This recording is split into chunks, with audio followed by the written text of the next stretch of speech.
Proclamación del Santo Evangelio según San Juan. Al anochecer del día de la resurrección, estando cerradas las puertas de la casa donde se hallaban los discípulos por miedo a los judíos, se presentó Jesús en medio de ellos y les dijo: «La paz esté con ustedes». Dicho esto, les mostró las manos y el costado. Cuando los discípulos vieron al Señor, se llenaron de alegría. De nuevo les dijo Jesús: «La paz esté con ustedes. Como el Padre me ha enviado, así los envío yo».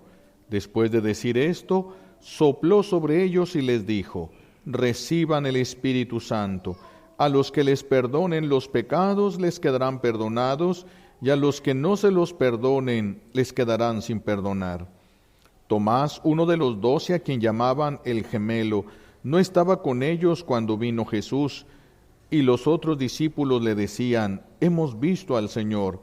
Pero él les contestó: «Si no veo en sus manos la señal de los clavos, y si no meto mi dedo en los agujeros de los clavos, y no meto mi mano en su costado, no creeré».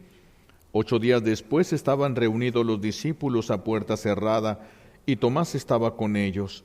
Jesús se presentó de nuevo en medio de ellos y les dijo: «La paz esté con ustedes». Luego le dijo a Tomás: «Aquí están mis manos, acerca tu dedo.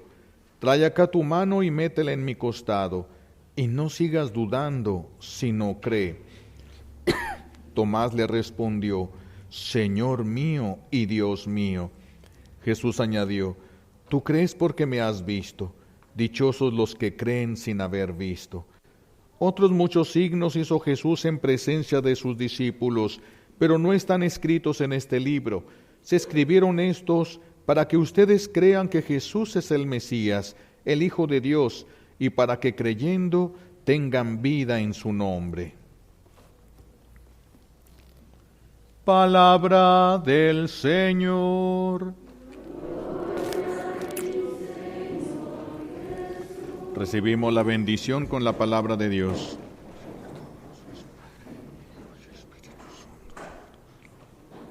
Siéntense, por favor.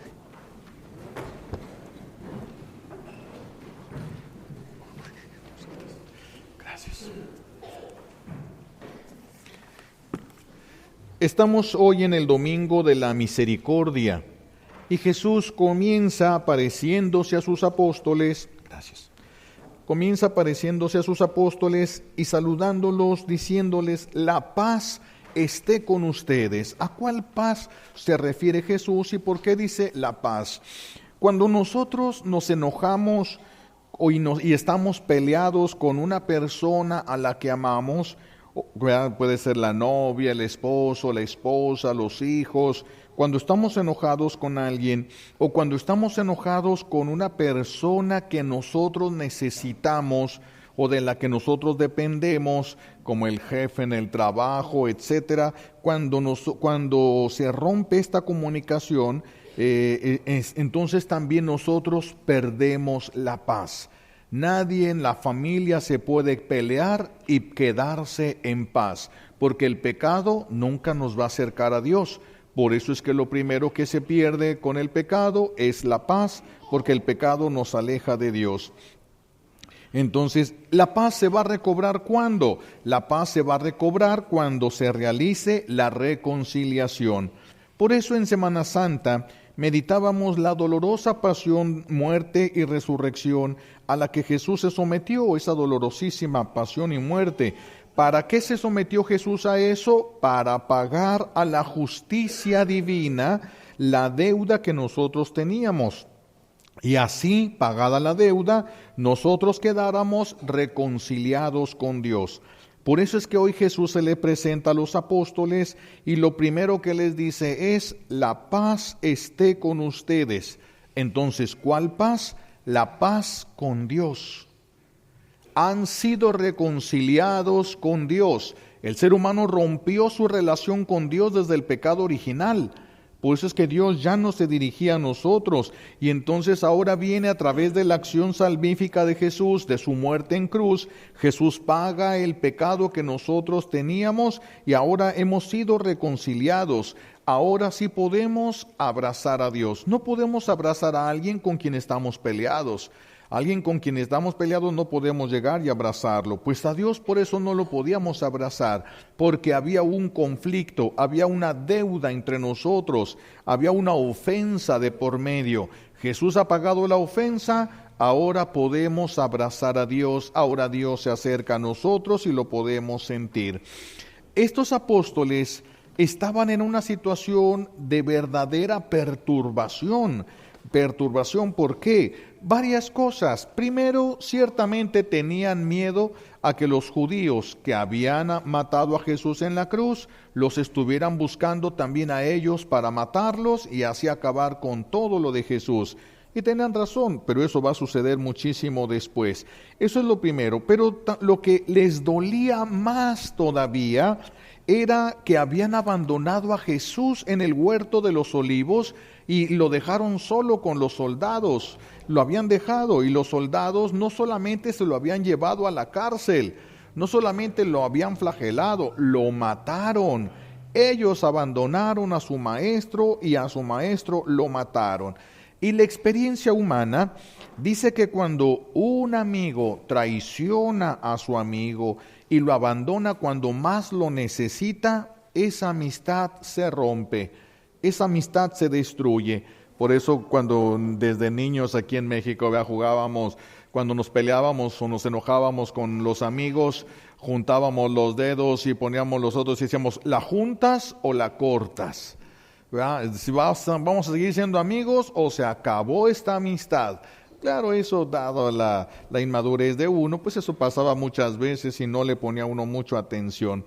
Pero es esa situación, cuando viene la traición ya no queremos nada con ese amigo y nadie puede tener paz si se siente culpable de perder la presencia de la persona que ama. Nadie puede tener paz si solamente está haciendo algo que ponga en riesgo esa cercanía. Es algo que ya nos quita la paz, es algo que nos quita. Los apóstoles supieron que Jesús había muerto en la cruz, porque eso corrió como pólvora por todos lados. Era el tiempo de la fiesta pascual, todo el pueblo lo supo, Jesús había muerto en la cruz. Ahora, imagínense los apóstoles, lo ven, saben primero, están allí escondidos a piedra y lodo porque tienen miedo que los judíos los encuentren y se los lleven y los maten también a ellos. Están encerrados los apóstoles. Saben por los comentarios de los demás discípulos que Jesús murió en la cruz. Y ahora están diciendo varios, María Magdalena y varios andan diciendo que vieron a Jesús resucitado. María Magdalena, los que iban camino a Emaús, se regresan corriendo y hemos visto al Señor. Pero resulta que ellos son los apóstoles y no se les ha parecido a ellos. Imagínense, ellos son los apóstoles, entonces empieza el pensamiento humano, ¿estará todavía enojado con nosotros porque lo abandonamos? ¿Estará el Señor enojado? Y si ya no nos acepta a su lado, y si se les va a parecer a otros y escoge otros apóstoles y a nosotros ya no nos escoge, vea, pobrecito, vea, han de haber vivido una espantosa agonía todos esos días en los que la gente llegaba y les decía, nosotros ya lo vimos resucitado, y ellos no lo habían visto resucitado. Cuánto miedo, ¿verdad? Tenían de que aquel a quien tanto amaban, Jesús, el que lo amaban santamente, ahora los fuera a rechazar por cobardes y por traidores. Porque fueron cobardes, huyeron y fueron traidores, lo dejaron solo cuando venían a matar a Jesús. Así de que han de haber estado pensando ellos, ¿verdad? Si me hubiera quedado con él y si me hubieran matado con él, entonces ya estaría resucitado con él y estaría junto con él y estaría feliz. Pero lo traicioné y se les está pareciendo a todos, menos a mí. Pensarían, por eso ya no vamos a ser felices nosotros. Vean la situación del ser humano en el pecado. Eso es lo que sucede dentro de nosotros también con cada pecado.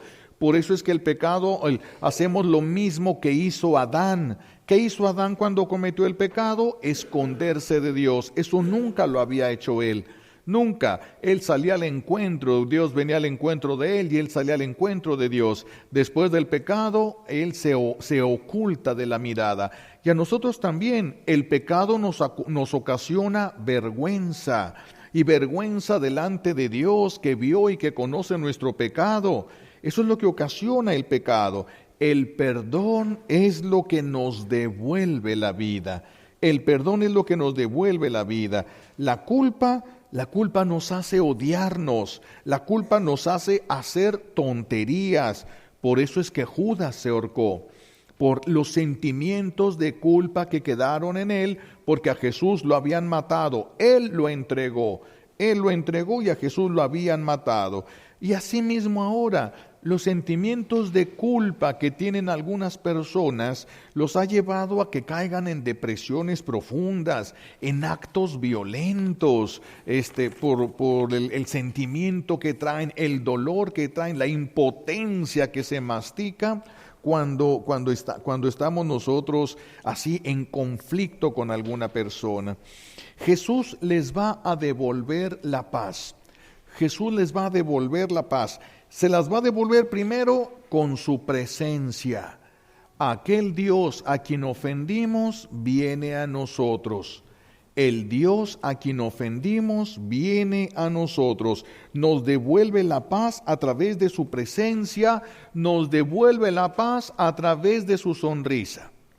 Que si a nosotros nos hubieran traicionado los apóstoles como traicionaron a Jesús, y nosotros hubiéramos resucitado y nos hubiéramos parado delante de ellos, lo más seguro es que hubiéramos hecho los ojos así medio cerrados y los hubiéramos dicho, híjole, qué gachos, qué gachos, fíjense lo que hicieron, fíjense. Pero Dios no es como nosotros. El amor de Dios es más grande que todo eso. El amor de Dios es más grande. Y viene con la sonrisa, con la presencia, y les pide todavía más, no solamente está allí, les devuelve la confianza. No le dice a Pedro, ¿sabes qué, Pedro? Olvídate de eso de que tú eras el príncipe de los apóstoles, olvídate, me traicionaste, me negaste 3 veces, sácate, no te quiero ver, ¿verdad? Te voy a perdonar, pero no te quiero ver, como dice mucha gente, ¿verdad? No, ya no te soporto, no quiero que estés aquí. No, Jesús se presenta, viene su presencia, viene su sonrisa y les devuelve la confianza. Les devuelve y todavía más les dice, les pide o les los envía, vayan a todo el mundo, ¿a qué? A que lleven el perdón que Él ha traído a la humanidad, porque la reconciliación de Jesús no solo es para los judíos, de los judíos nace porque Jesús era judío, es el pueblo que se formó. Pero la misericordia de Dios, la reconciliación de Dios es para con toda la humanidad. Y ahora ya se dio la reconciliación. Ahora sí dice el Señor, vayan a todo el mundo y predíquenles a todos, llévenles mi perdón. Acuérdense que Jesús es Dios. Llévenles mi perdón. Y todavía Jesús les dice a los apóstoles, vean cómo el perdón de Dios lo va a dar a través de su iglesia. Así lo quiso Él. Así lo quiso Él. Por eso llega con los apóstoles y les dice, a los que les perdonen los pecados, les quedarán perdonados. Y a los que no se los perdonen, les quedarán sin perdonar. Así es de que podemos nosotros confesarnos directamente con Dios. Sí podríamos, no lo quiso así. Sí podríamos. Aquí es donde Jesús instituye el sacramento de la confesión. Acuérdense, miren, cuando Jesús habla de la oración, dice, cuando ustedes hagan oración, no sean como esos hipócritas, enciérrate en tu cuarto y Dios que ve lo secreto allí te ve en lo secreto de tu cuarto, ahí Dios te premiará. Que nadie vea, allí en lo secreto. Y luego dice, si vas a ayunar, no seas hipócrita que todos los vean. Ahí, solo con Dios, que nadie se dé cuenta. Y tu Padre que ve lo secreto te premiará. pero nunca dijo, cuando peques, métete a tu cuarto y cierra la puerta y háblale a tu Padre que está en el cielo y tu Padre que ve lo secreto te perdonará. No lo dijo así. Le dijo a los apóstoles, vayan a todo el mundo a llevar el perdón, la reconciliación. A los que les perdonen los pecados les quedarán perdonados y a los que no se los perdonen les quedarán sin perdonar. Eso fue lo que dijo Jesús. Eso fue lo que dijo Jesús. Entonces, aquí da el Señor la potestad. ¿Le da esa potestad a todos sus discípulos? No. Esa potestad se la dio el Señor solamente a los apóstoles. Y los apóstoles, para ayudarse a llevar esa reconciliación a todos, impone las manos a unos que se nos llaman sacerdotes ministeriales y nos dan la potestad divina de perdonar los pecados. Algo que solo Dios puede hacer, pero que Dios la ha depositado eso en seres humanos para que la reconciliación de Él llegue al mundo a través de su iglesia. ¿Por qué? Porque así le dio su gana, porque así lo quiso hacer Él, porque tendrá sus propias razones y Él no le tiene que dar cuentas a nadie. Lo que Él piensa está lleno de amor infinito y de sabiduría infinita. ¿Y cómo sabemos que el Señor así lo quería? Bueno, para reafirmar todavía esto, sopló sobre ellos el Espíritu Santo. Reciban el Espíritu Santo, les dice. Y ahora sí, ya que les dijo, reciban al Espíritu Santo, a los que les perdonen los pecados les quedarán perdonados, y a los que no se los perdonen les quedarán sin perdonar. Por eso el sacerdote puede retener los pecados. Si viene una persona y me dijera, Padre, me acuso de pecado de robo, y viene otra vez a los 2, 3 días, Padre, me acuso de robo, y le doy un consejo, y Padre, me acuso de pecado de robo, y Padre, entonces le tengo que ir empezando, tienes que hacer esto, tienes que hacer lo otro, y Padre, me acuso de robo, me acuso de robo, me acuso de robo, ¿sabes qué? Te voy a retener en tu pecado, no te voy a dar la absolución hasta que hagas esto y esto para que salgas de ese pecado. Uno puede retener los pecados. Por eso Jesús dijo, a los que les perdonen les quedarán perdonados, y a los que no les perdonen les quedarán sin perdonar. Esta es la potestad para perdonar y para retener los pecados. Es posible que el corazón humano se resista a creer. Es posible que se resista a creer, como le sucedió al apóstol Tomás, que se atrevió a dudar del testimonio de sus hermanos apóstoles. Fíjense, no solamente dudó de lo que decía la gente, dudó del testimonio de sus hermanos apóstoles. ¿Quién es Tomás? Tomás es aquel que dijo unos días antes de que mataran a Jesús, cuando Jesús dijo, vamos a Jerusalén, y todos sabían que lo querían matar. Y dice Tomás, vayamos con Jesús para morir con él. Ese mismo Tomás ahora lo primero lo traiciona por cobardía en el huerto de los olivos y luego lo traiciona por incredulidad. Y fíjense bien en esto. Jesús a sus apóstoles y a sus discípulos pocas cosas les reprocha, pero lo que es la incredulidad y la falta de amor, el Señor se muestra siempre molesto cuando hay una falta de amor y cuando hay incredulidad. Por eso va a reprocharle a Pedro. ¿Qué le reprochó a Pedro? Su incredulidad. Su incredulidad le va a reprochar a Pedro, y luego cuando Pedro se le pide a Jesús, Señor, haz que yo también camine sobre las aguas del mar como tú. Y Jesús le dice, ven Pedro. Y Pedro se baja de la barca, empieza a caminar sobre el mar hacia Jesús, pero le entra miedo. ¿Qué es el miedo? Falta de fe. Y viene el reproche de Jesús. Viene el reproche, hombre de poca fe, ¿por qué has dudado? Eso es lo que le duele a Dios. Le duele la falta de amor, porque Dios es amor, y le duele la incredulidad. Vean qué importante es la fe. Vean qué importante es no dejar que nuestra fe decaiga, porque es de las cosas que más le duelen al Señor. ¿Sí? Pero Tomás, después de que le falló, lo traicionó y todo, fue perdonado absolutamente de todo. Tomás fue perdonado de todo. Dios siempre perdona. Es algo que el mundo tiene que saber. Esa es la gran misericordia de Dios.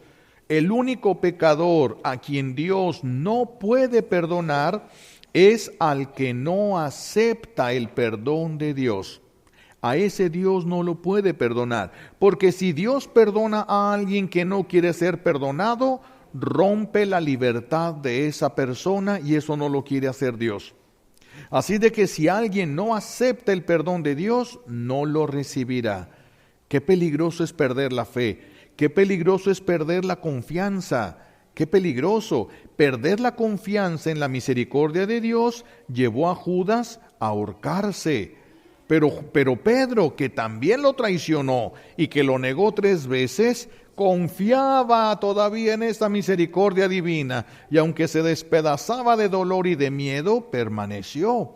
Pedro permaneció. Es algo que el Señor nos está pidiendo entonces también a nosotros, que tengamos mucho cuidado con las faltas de amor y con la incredulidad, porque esas cosas son las que nos alejan, las que nos arrancan de Dios. La fe, repito, es lo más valioso que tenemos. La fe vale más que la vida. Por eso si por no perder la fe perdemos la vida, está bien empleada la vida. Esto lo saben los santos.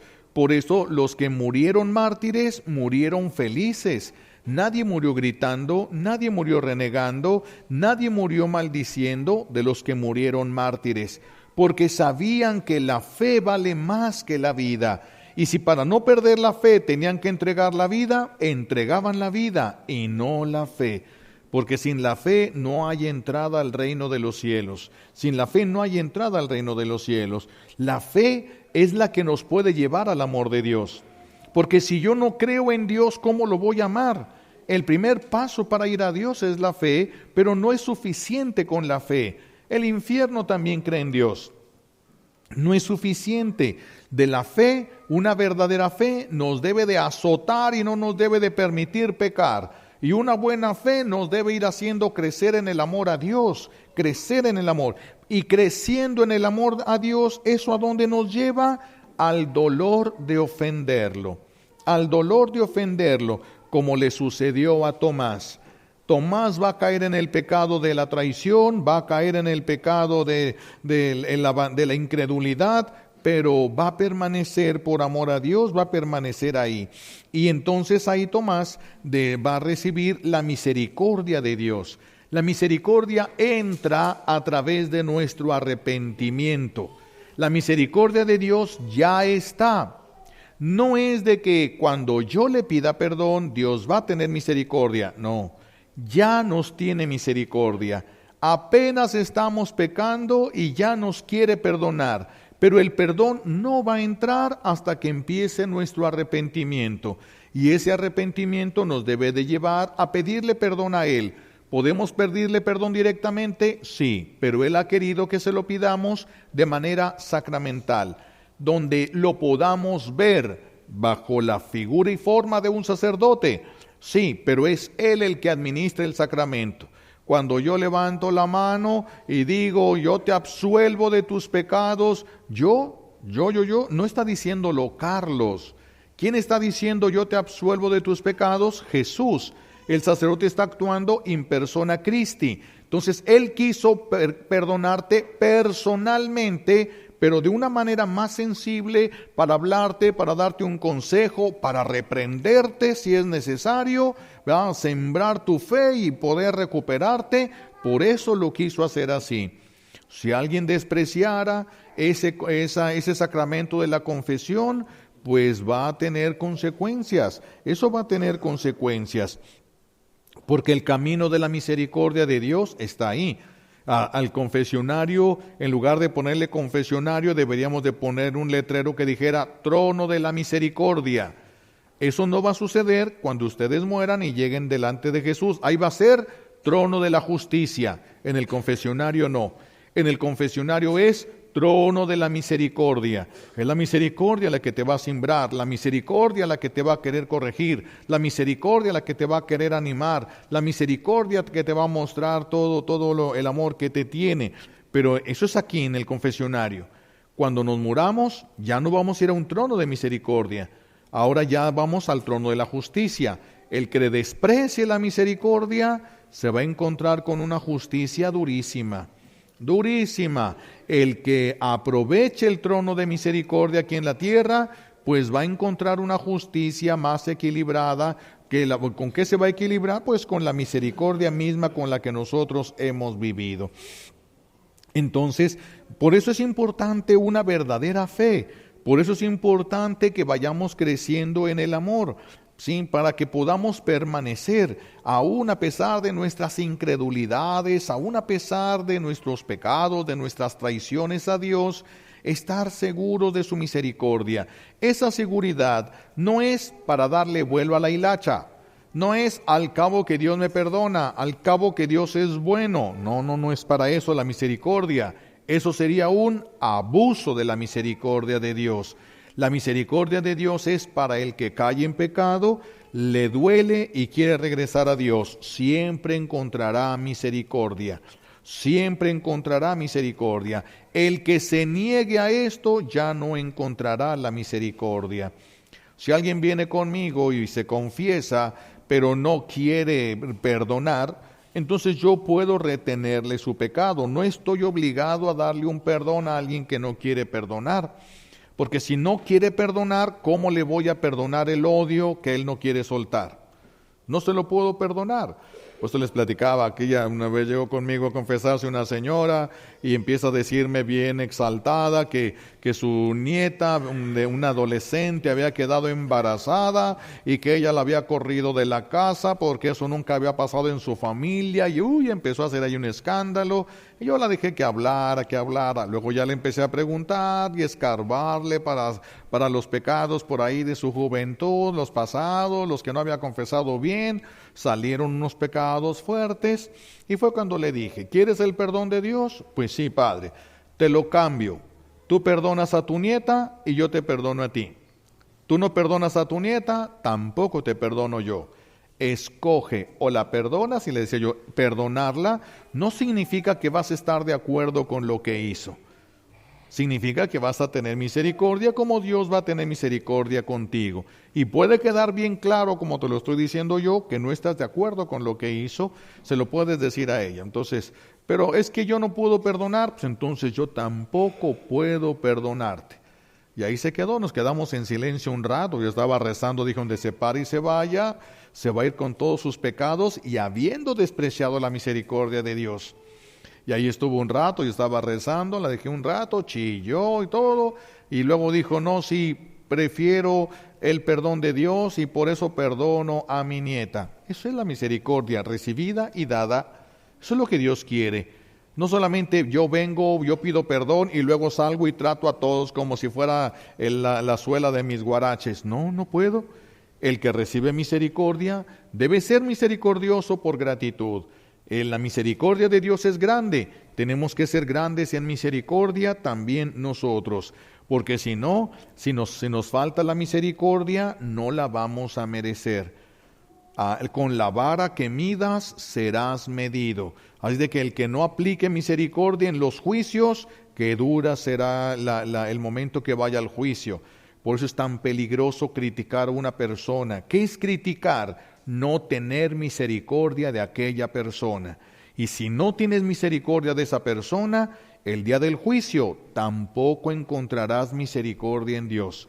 Con la vara que midas serás medida, serás medido. Entonces tenemos que tener mucho cuidado. La misericordia de Dios es grande. La misericordia de Dios es grande, pero así como la recibimos, así también la tenemos que dar. El que más haya recibido perdón de Dios es el que está más comprometido a perdonar a su prójimo, a perdonar más a su prójimo, perdonarle más cosas a su prójimo.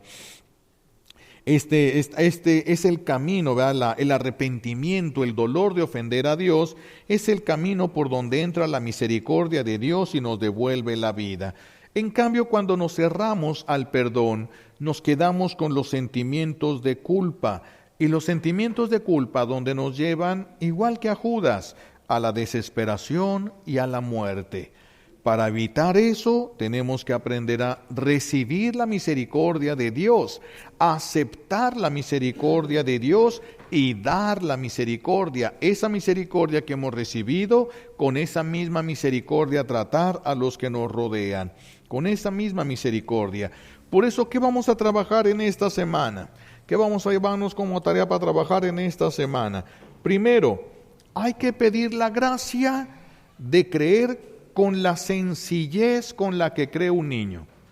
Creer con la sencillez con la que cree un niño. Porque ya ven que los niños, todo lo que les dicen sus mamás, lo creen. ¿Verdad? ¿Por qué hay pollitos? Y si la mamá le dice, es que salen en los árboles. Se lo cree, el niño le cree todo lo que le diga la mamá, se lo cree. Va a venir el señor del costal, se lo cree.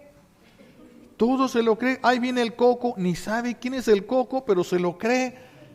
Todo lo creen los niños sin cuestionar, sin nada. Que así pudiéramos ser con Dios. Hay que pedirle la gracia de poder creerle sin poner nuestra pobre mente humana a querer entender los designios divinos. Saber nada más, esto así lo quiso Dios. ¿Por qué? Eso está en el corazón divino. Eso es muy difícil de entender, aunque Dios nos lo quiere explicar. Solamente hay que saber qué es lo que Dios quiere.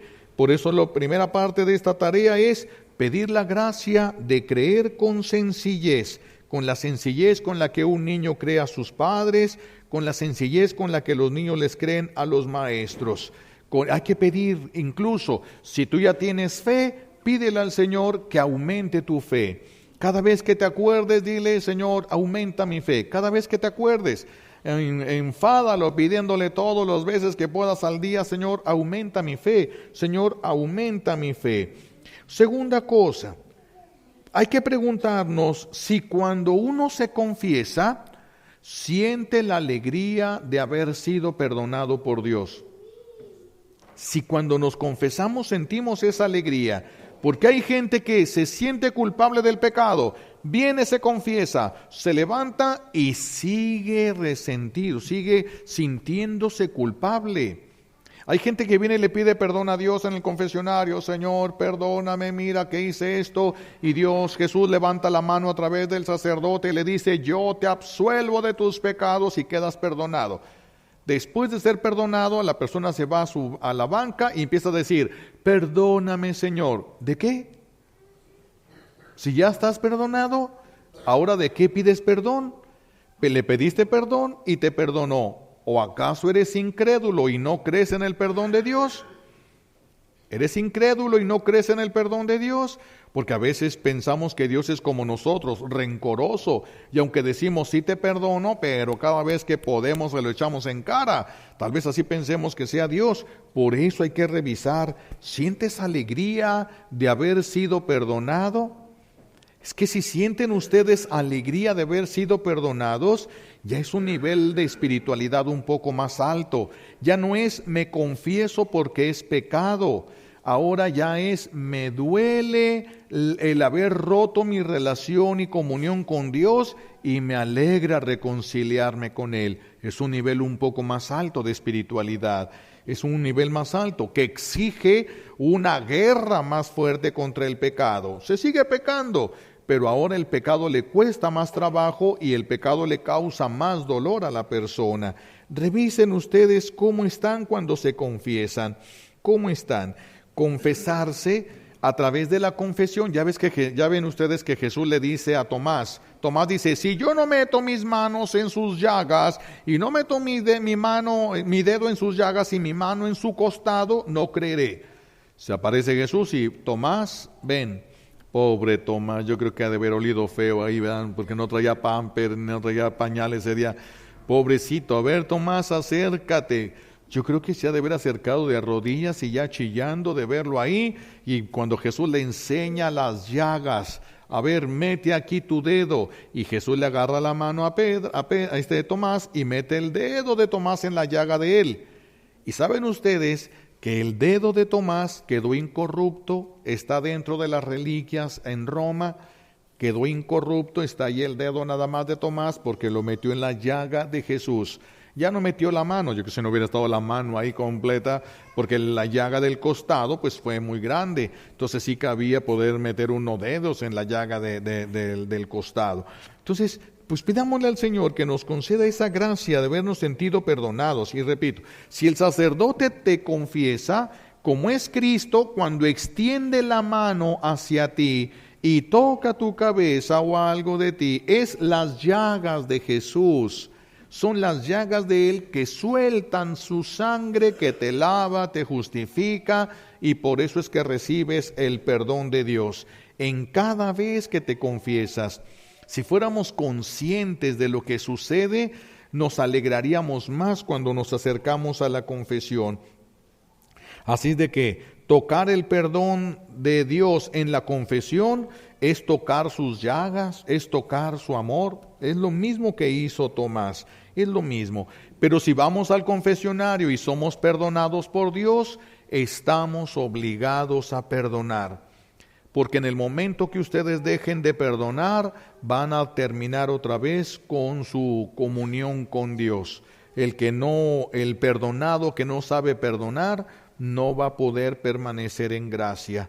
Qué importante pues es aprender lo que es la misericordia, vivirla, saborearla, agradecerla.